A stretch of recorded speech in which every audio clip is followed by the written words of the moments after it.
Sanibonani khala maphupho makuthi umusha la ekhaya besicela nje ukuthi subscribe ukuze-ke njalo masifaka la ku-YouTube channel yethu ungaphuthelwa noma ngabe nini. Uma ukuthi-ke le video uyibuka ku-TikTok besicela ukuthi uphuthume bakithi useshe lapha ku-TikTok ufike usifollowe.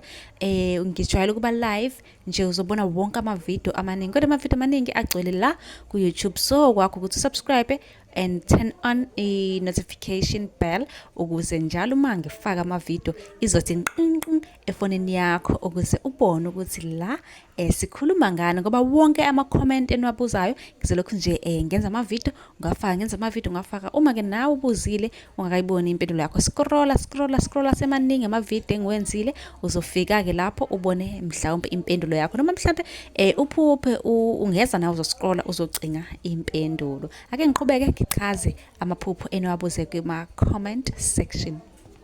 Uma umusha siyakwamukela, sicela usilandele bese uyasubscribe kuzo zonke iy'nkundla zethu zokuxhumana.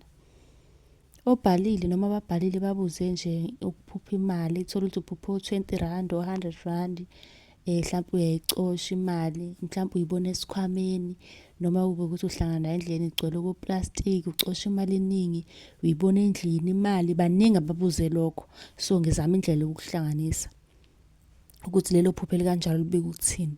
Ngicela ube nesiqiniseko sokuthi usubscribe-ile ku-YouTube ukuze noma ngabe nini masifaka ividiyo nje uzobuza kwi-comment uyifice impendulo. Kanti uyakwazi ukungi-inbox ucele inamba ya-WhatsApp.